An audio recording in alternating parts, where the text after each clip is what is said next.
برنامه رو خودم شروع میکنم، نه شعر میخونم نه کنسرت میذارم از این عدد پارا، نه از اون برنامه‌های اونجوری. 2 تا جواب درست و درمون بهت میدم، بعد خودت دیگه برو بگرد جواب این سوالا رو که گرفتی سوالشو پیدا. اختیار دارین دکتر، جواب شما اصلا جایی برای سوال باقی نمیذاره. آفرین.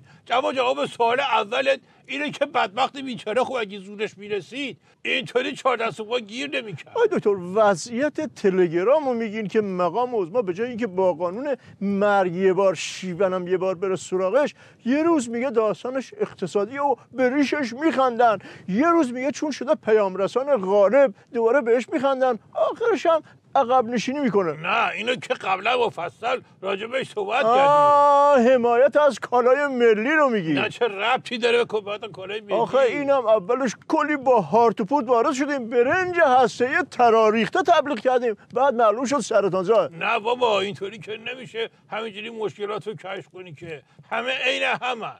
اینطوری شده که تو هر کدوم که نگاه میکنی مقام عظما یه گندی بالا آورده که نمیشه همش زد، بو گندش همه جا رو میگیره. کارنامه هر کدوم از قبلی و از بغل دستیش بدتره. مرحوم بابوی همیشه میفرمودن بزن بهادر، عرض میکردم بله، میفرمودن که به طرف گفتن سرنوشت شریکات چی شد؟ گفت اولی قارچ سمی خورد مرد، دومی هم قارچ سمی خورد مرد، سومی هم قارچ سمی خورد مرد، چهارمی گردنش شکست. گفتن چرا؟ گفت آخه ناکس قارچ نمیخورد.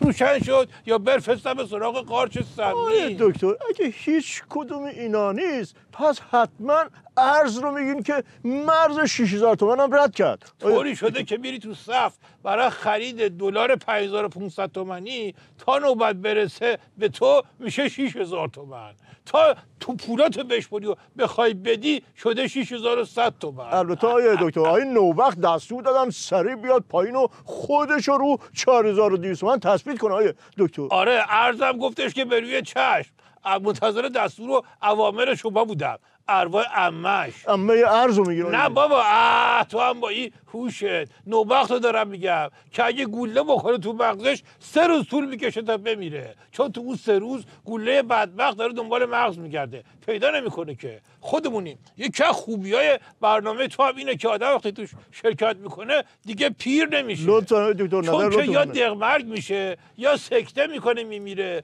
یا خودشو میکشه دست تو یا جوونمرگ میشه. قبل از اینکه خدای نکرده یکی از بلاها سرتون بیاد لطفاً جواب اون نوبخت رو بدین. به این مشنگ باید گفتش که یه قلم کاغذ میدم دستت یه کم خجالت بکش روش. از این قمپوزای کشکی که میاد میخوام با پشت دست یک بکند محکم بذارن تو پوزش که شکمش رو زمین خط ترمز بندازه. تو قمپوز کشکی دیگه به نظام ما نیومده. آره دیگه همیشه میفهمودن بزن بهادر. عرض میکردم بله میفرمودن به مشنگه که قمپوزم میومد گفتم برنامه غذایی چجوری هست روزا؟ گفت والا صبحونه میرم جیگرکی هر روز، ولی خب بین راه ببینم که نونوایی خلوته یه نون میگیرم تا برسم به جیگرکی میخورم سیر میشم دیگه برمیگردم خونه.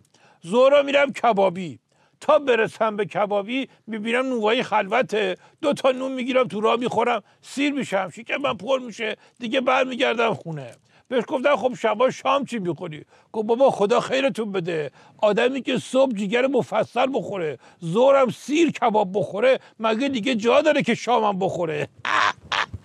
روشن شد یا بفرستم بری تو جیگرکی؟ نه مشخص شد که جوابی که دادین برای وضعیت داغون مقام عظما بود که صاف صاف تو روش میگن موقتی بودی و اضافی واسادی، بهش میگن باید بشی مثل ملکه انگلیس، چون آدم در میاد وقتی میبینه که اقتدار نظام اینطوری زیر پله شده. نه نمیخواد تو جونت در بیاد، تو ناراحت نشو، اوضاع اینطوری نمیمونه، یه کمی تحمل بکنی یا درست میشه. یعنی اقتدار مقام عظما برمیگرده؟ نه بابا کجای کاری؟ مرحوم ابوی همیشه میفهمودن بزن بهادر. عرض میکردم بله میفهمونن که مریضه از دکتر پرسید این درد کمر رو چقدر دیگه باید تحمل کنم؟ دکتر گفت 40 روز. مریضه گفت یعنی بعد 40 روز حالم خوب میشه؟ دکتر گفت نه بعد 40 روز عادت میکنی.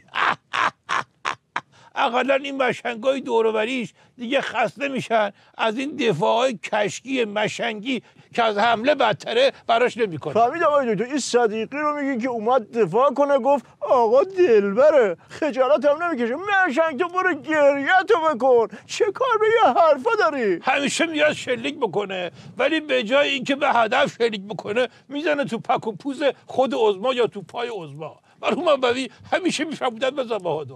عرض میکردم بله، میفرمودن که مشنگه رفت شکار پرنده، کمین کرد، پرنده رو دید رو هوا، با دقت شلیک کرد. پرنده‌ای که داشت میافتاد زمین تو راه برگشت گفتش که آخه شوت سنگین، کدوم احمقی کلاغ شکار میکنه؟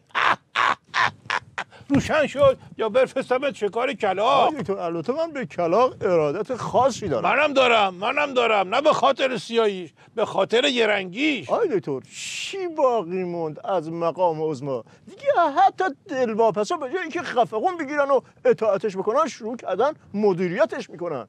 بحث برجام هفتم را انداختن، کاری کردن که طفلی تو همین چند روزه که اینقدر حرف زده یه جمله راجع به مهمترین موضوع رو میز جیک نزده. آره از ضرب‌العجل طفلی نمیتونه حرف بزنه، یه طوری زیر پاش خالی شده که دلواپساش هم میان کمکش بکنن، فکش رو سرویس میکنن. مرحوم انبوی همیشه میفرمودن بزن بهادر. عرض میکردم بله، میفرمودن که مشنگی سوار تاکسی بود، وقتی رسیدن به مقصد راننده تاکسی پول خورد نداشت که باقی پولشو بده.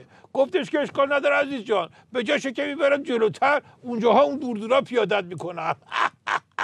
این مشنگی گفت آره حساب کاکا برادر.